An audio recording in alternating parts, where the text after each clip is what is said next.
So you're about to make a major purchase,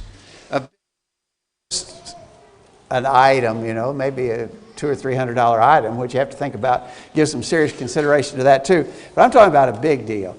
Maybe you're thinking about buying a new house or buying a new car. How do you go about that? What is the process that you employ when you're about to make a big, major decision like that? Typically, we don't do that on a whim. You don't usually buy a car on a whim. Sometimes folks do that, but usually you study it a little more carefully. Certainly with a house, I don't think very many people at all buy a house on a whim. You think about that, and you really give some consideration to what's the process that you use. Well, I think oftentimes when we do that, we start by determining what we don't want. For instance, if you're thinking about buying a house, maybe you say, now, there are some neighborhoods, some areas of town that I don't want to be in, and so I'm going to exclude any of those, or maybe there's a particular school district. I don't want my kids to be in public schools in that district, and so you sort of start by a process of elimination. With your car, if you're thinking about buying a car, maybe what you do is you get online and you read reviews of various models. Maybe some models are particularly prone to mechanical breakdown. Unfortunately, that is true of some models. And so I'm not going to buy this car because they have a history of trouble. Maybe you say, I don't want a certain kind of car. I don't want a minivan. I don't want a two-seat sports car. Maybe you do that sort of thing. You think about things you don't want, and you sort of eliminate a bunch of stuff before you begin to consider other things. So that's the way we go about that, and I hope you get the idea. You start sort of with a process of elimination, things that you don't want. Now, I want to apply that approach today to something way more important than houses or cars. I want us to apply that to the important decision about what church we would choose to be a member of. I don't know if you would put that, if you ever stop to think about that, but that's a very important decision in life. I think it's way more important than what house you live in or what car you drive. What church you're going to be a member of. Now, I'm not this morning in our lesson particularly thinking about denominations. We talk a lot of times about the various denominations. There's all kind of choices in our community about denominations that you might choose to be a member of. That's a different consideration than what I have in mind. What I have in mind today is what decision would you make about what congregation you would be a member of as in a Church of Christ. In our area, there are a lot of different churches of Christ. There are a lot of different congregations here in Middle Tennessee, right here in Murray County, right here in Columbia, Tennessee. There are a lot of different churches of Christ. Which of those would you choose? That's what we're talking about this morning. Now, we are blessed in the sense that we have an opportunity to choose in the place where we live. In a lot of places, there aren't any choices. There's one or none. But right here where we live, we're blessed to be in a place where there are a lot of different congregations of churches of Christ. Which one would you want to be a member of? How would you make that choice? And again, I want to start out by suggesting a process of elimination. And so for our lesson this morning, we're going to do that and say, I wouldn't want to be a member of a church where certain things are true or where certain things are not true. But when we talk about church here, we're not talking about denominational religious organizations. We're talking about churches of Christ. And here's a Church of Christ. I wouldn't want to be a member of that church for this reason or another, okay? That's the way we're going to approach our lesson this morning. We stop here just briefly to thank you all for being here. We've got a beautiful Lord's Day morning in Middle Tennessee. We've had some foul weather recently, but boy, today is nice. Get a little, maybe even a little taste of springtime starting to sneak in, and we're grateful for that. We're grateful that we have this chance to come together on the Lord's Day to worship. We're very appreciative of your presence here. As Joel already mentions, we've got visitors today, and we're very glad for the visitors who've come. And we want you to come back every time that you have a chance. Ask any questions you have, by the way, about what we're doing here at College View, why we do it the way that we do it. And we'll try to give you an answer from the Bible. We're trying to follow the Bible very carefully in all that we teach and practice. Okay, so concerning churches of Christ, we got some choices. We got some choices right here in our immediate area. What would you be looking for, and especially in our lesson this morning, what would you not be interested in? I wouldn't want to be a member of a church, for instance, where the Bible is not taught and maybe isn't even believed. And I think there's a connection here. I think the reason why in some churches certain things are not taught is because maybe they don't even believe certain basic Bible truths. There's a lot of liberal thought in the religious world in general. We talk, for instance, very often about modernism. And when we talk about modernism in religious thought, those are the kind of people who deny things like the virgin birth of Jesus. They deny the miracles that Jesus performed. They deny the resurrection. They deny the literal verbal inspiration of the Scriptures. Those are the way out liberals in the religious world. And thankfully among Churches of Christ, that's typically not an issue. I'm not saying that Churches of Christ might be completely devoid of modernism, but typically speaking, we all would believe in things like miracles and inspiration. But I want to tell you that there is a problem, though, about some who are not teaching and maybe not believing other basic truths among Churches of Christ. For instance, not so very long ago in a Church of Christ not far from here, the preacher preached a lesson in which he said it is not possible to really completely condemn the use of instrumental music in worship. Now that was in even a so-called conservative Church of Christ not far from here, where it was preached that you really can't be sure that using instruments of music are wrong in worship. We know that on the question of marriage, divorce, and remarriage, there are some who have actually said that they're not going to teach on that because it's too controversial. And even in some church, in a congregation near here, where a false teacher on that particular doctrine of marriage, divorce, and remarriage has been accepted in openly. Some churches in Middle Tennessee are beginning to question whether or not we can demand baptism for the remission of sins. Maybe there are actually, they say, maybe Christians in certain of the religious denominations. All of that sort of thing. They're not teaching the truth. Maybe they're not even believing the truth on these kinds of subjects. And then, of course, we could go a lot farther. We could talk about social drinking. We could talk about dancing. We could talk about immodest dress and so forth. I want to tell you about all of that sort of thing. I don't want to be a member of a church where the Bible is not taught and maybe isn't even accurately believed. In 1 Peter chapter 4, verse 11, Peter says, "Whoever speaks, let him speak as it were the utterances of God."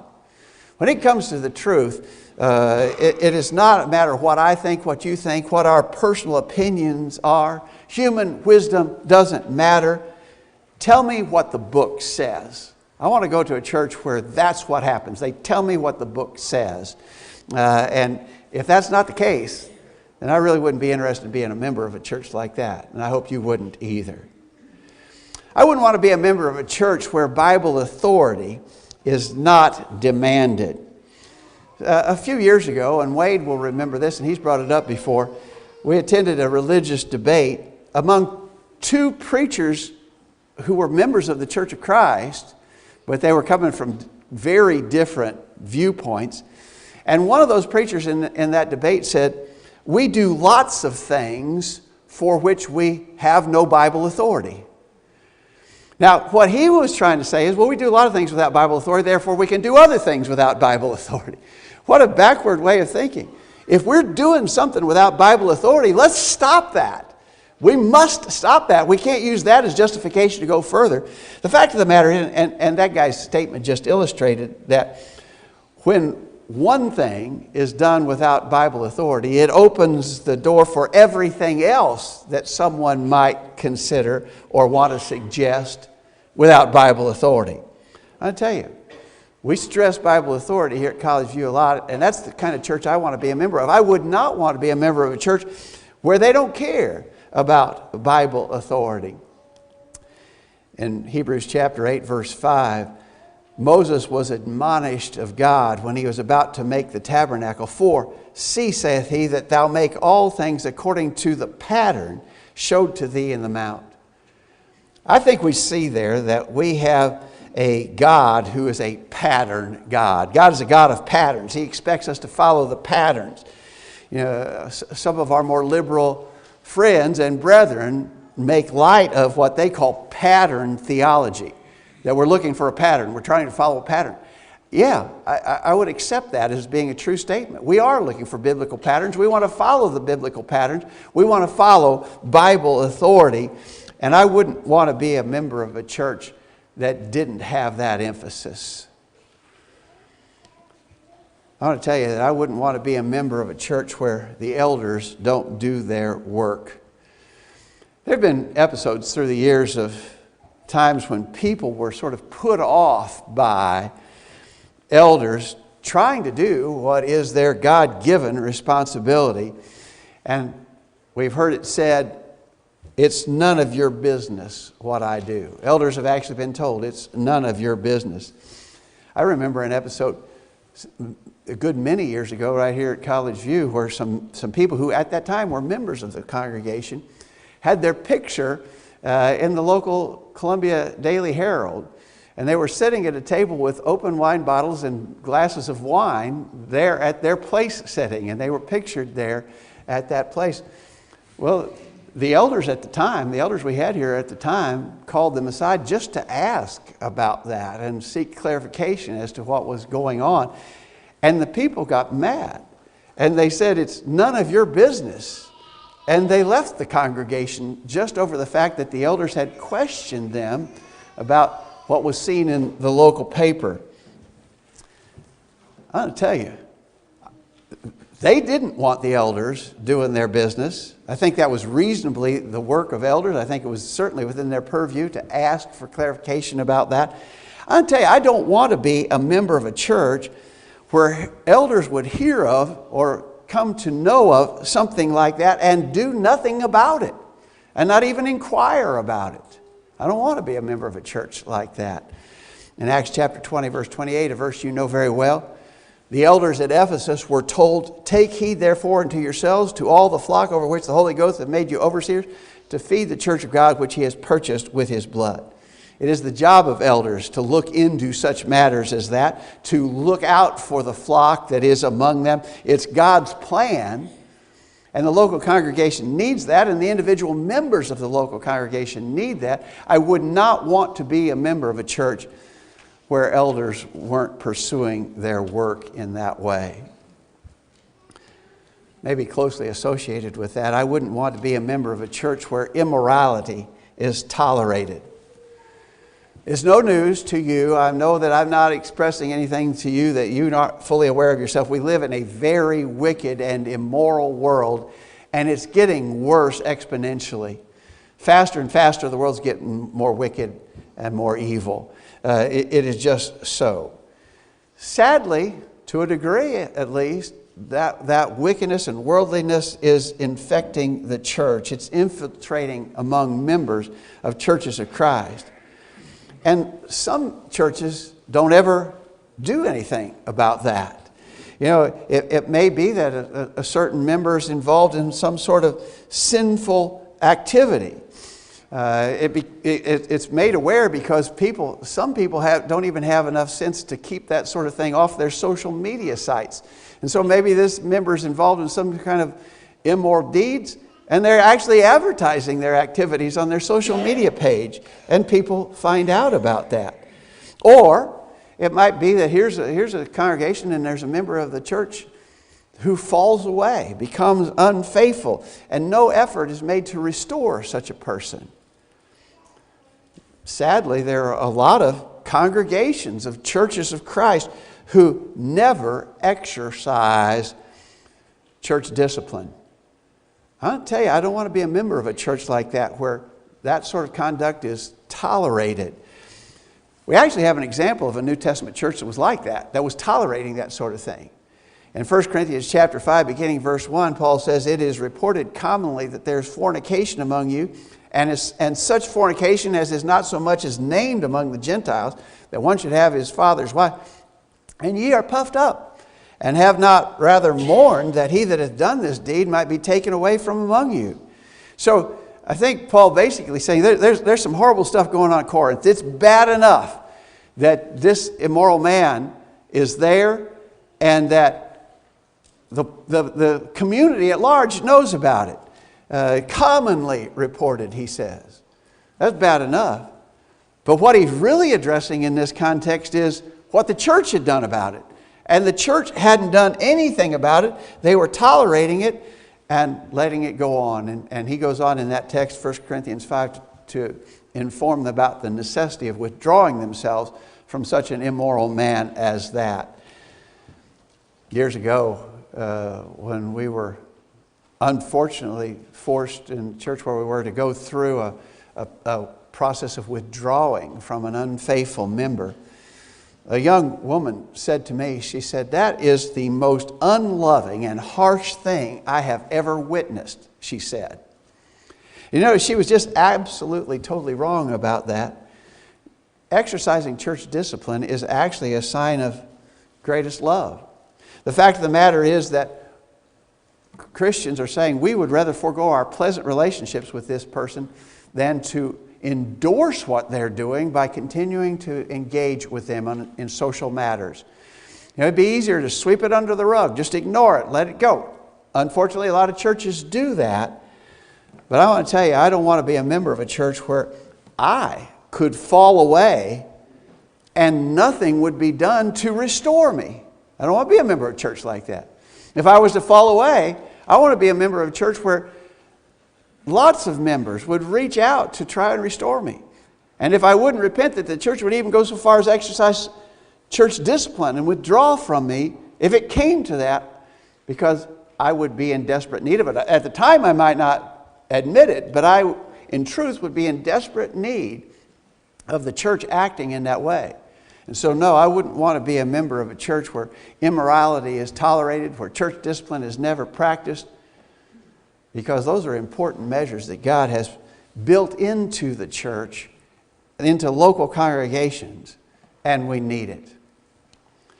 I wouldn't want to be a member of a church where the members are indifferent. How do you, I wonder, how in your mind do you measure indifference? That may be oxymoronic. It may be self-contradictory to talk about measuring indifference. I don't know if that's, maybe so. But what are the signs? I guess what I'm asking, or what do you think are the signs of indifference or apathy? Well, one really easy sign is attendance, you know. What about attendance? Attendance is a very simple thing, but it gives an indication of how a church stands in regards to its commitment level.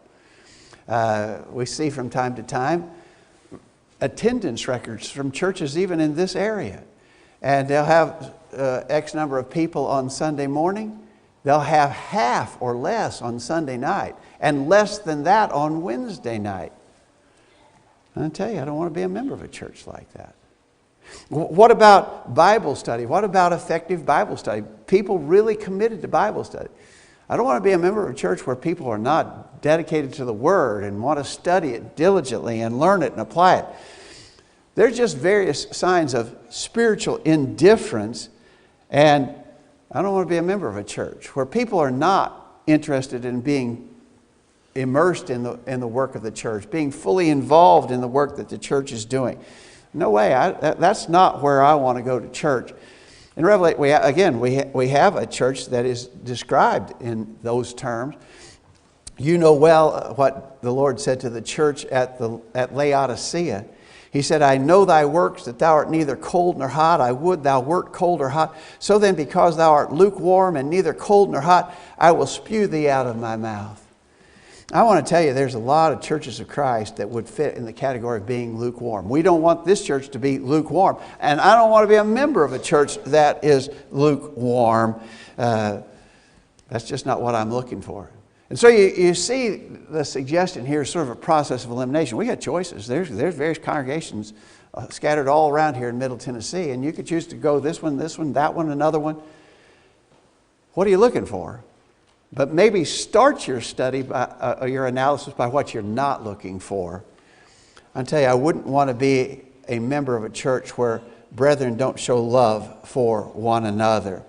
Sad to say, there are congregations that exist where people don't even know the names of other members, much less have any greater involvement or engagement in the lives of their fellow members. You know, if I don't even know who the members are, don't even know their names, then obviously I'm not very engaged in their lives. There's some large churches that are that way. But I'm sad to say there's some small churches that are that way too. And I believe it's really sad, no matter whether the church is large or small, if you can't even name the names of those who are members, if you don't recognize them by name, then there's something wrong. And I'm not going to choose a church like that. In the text that Richard read for us earlier from 1 Corinthians 12, beginning verse 25, members should have the same care one for another. And whether one member suffer, all the members suffer with it. Or one member be honored, all the members rejoice with it. Now ye are the body of Christ, and members in particular. I really think that's an easy analogy for us to understand. You know, when our body gets hurt, even the smallest member of our body gets hurt. All the body is affected. All the body reacts to that. All the body moves in such a fashion as to address the one part that is hurting. And that's the way it ought to be in a local congregation. And I wouldn't want to be a member of a congregation where that was not the case. One of the signs of that mutual caring is hospitality. In 1 Peter 4, beginning verse 8, above all, keep fervent in your love one for another. So notice he's not talking about hospitality towards strangers, which the New Testament and the Bible sometimes addresses. But this was love for one another. And he says, be hospitable to one another without complaint. Some have said, I'm afraid it's true to a degree, that hospitality has become a sort of lost art. And that may be true. But we need to have that kind of care and concern that would allow for the sharing of hospitality. But I tell you, another bigger sign, more important sign, is what Paul said in Galatians 6, beginning verse 1. Brethren, if a man be overtaken in a fault, ye which are spiritual, restore such a one in the spirit of meekness, considering thyself, lest thou also be tempted. Bear ye one another's burdens, and so fulfill the law of Christ. Here's a great sign of mutual concern for one another, and that is this business of helping when we see a struggling member. When we see a brother or sister who's struggling spiritually, and we want to reach out to try and help them, that is a great sign of care and concern. And I wouldn't want to go to a church where that didn't happen. Brethren, don't show love for one another. I wouldn't want to be a member of a church where social and recreational activities are pursued rather than the important spiritual work of the church. Now, get this, let me say it again. I would not want to. In other words, I'm eliminating from consideration congregations where all the emphasis is on social and recreational things and very little emphasis on spiritual work of the church. Unfortunately, that's way true in the denominational world. But I'm sad to say that's also becoming more evident among churches of Christ. I read a survey recently. In fact, I had the statistics in the bulletin a few weeks back. The average church in America, now this is not just Church of Christ, this is all churches, denominational churches, all churches taken in consideration. The average church in the United States spends 84% of its money on internal activities and just 16% on what was called the greater mission or the larger mission of the church. And so the average church spends almost all its money on doing what they want to do. Probably an awful lot of social and recreational emphasis in that. 84% spent right here, right now. Only 16% sent to do something they called the larger mission of the church. I contrasted that. I went back and did a quick survey, and I wanted to see what percentage of the contributions here at College View were used to support the preaching of the gospel. And I thought maybe one month might be an anomaly, so I went back for the last 4 months. And for the last 4 months, 82% on average of the money contributed at College View went directly to the support of the preaching of the gospel. And so I want to suggest to you that puts us just like 180 degrees opposite of the norm. The norm is to spend that percentage, 82, 84% on internal matters and only 16% on outreach. That's just the opposite here, and I think that's a great thing. That more than four out of every $5 that's contributed is used in the direct support of the preaching of the gospel. And there's other monies used here that would also fall in that same category. I'm just talking about the direct support of the preaching of the gospel. That's the kind of church I want to be a member of, and I would not want to be a member of a church where that was not so. In 1 Corinthians chapter 11, verse 34, Paul said, "If any man hunger, let him eat at home, that you come not together into condemnation." You know, Paul here is saying there's two realms. There's the church and their home. You know, do we like social things? Do we like getting together and eating together? Do we like to get together and play ball together? Do we like to get together and play games together? Of course we do. There's no disagreement about that. But that's to be conducted in the realm of the home. That's not the business of the church. But boy, that line has been blurred. In fact, that line has been almost completely crossed over, where that sort of thing is not being done in homes. That it's been passed over to the church to oversee all of that. And that's just wrong. Keep those kind of things in the realm, in their proper place, as Paul described there. So, again, what we've got there are some things that unfortunately are true. We're not just talking about denominational religious organizations. What we've been talking about this morning is sadly seen among churches of Christ and right here in our own area. And so you got choices. You got lots of choices to make. Which one are you going to choose? Well, hopefully what we have suggested is sort of a process of elimination. A lot of churches can be eliminated because they violate some of the principles that we've been describing in our lesson this morning. Thanks for your good attention to what we've had to say, and hope it's helpful as we think about what's really important in a local church. And what we want to do here at College View is make sure that we are pursuing the kind of priorities and agendas that God would have us to pursue. We hope that we are. Thanks for your good attention to what we've had to say. We're going to sing a song of invitation. Our lesson this morning has not been one of the kind of lessons that would motivate a person to either initially obey the gospel, that simple plan of salvation, hear, believe, repent, confess, be baptized. We've not talked about that this morning, but it may be that you already know what you need to do and you're ready to do it. We're ready to assist you. We'd also be ready to study with you.